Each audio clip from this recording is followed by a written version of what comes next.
Autoriteti Kombëtar i Ushqimit Vlorë në planin e punës për këtë vit, veç inspektimeve në operatorët e biznesit ushqimor, ka tashmë të miratuar dhe kontrollet mbi mostrimin për pesticidet. Kreu këtij institucioni në Vlorë, Endry Yseni, ka konfirmuar për Blu Televizion se ky është edhe një plan kombëtar i miratuar tashmë nga ministria, që zbatohet edhe nga drejtoria vendore. Çdo javë, sipas Ysenit, merren mostra në subjekte që tregtojnë frutta perime, ndërsa deri më tani nuk ka patur problematika. Njësoj si në rastin e inspektimeve të operatorëve të biznesit ushqimor, kemi të miratuar në fillim të vitit dhe planin e mostrimit për pesticidet.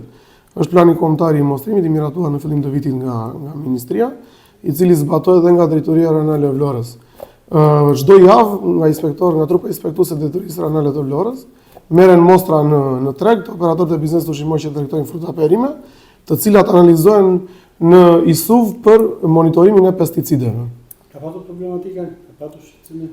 Në momentin që flasim, në gjitha kontrollet që janë kryer, nuk është se ka patur ndonjë gjë për të shqetësuar, por që ne gjatë gjithë kohës jemi në monitorim të situatës. Referuar edhe rasteve të fundit të regjistruara mbi pesticidet, pritet që kontrollet tashmë të shpeshtohen dhe të jenë të zakonshme në të gjitha subjektet që tregtojnë fruta perime.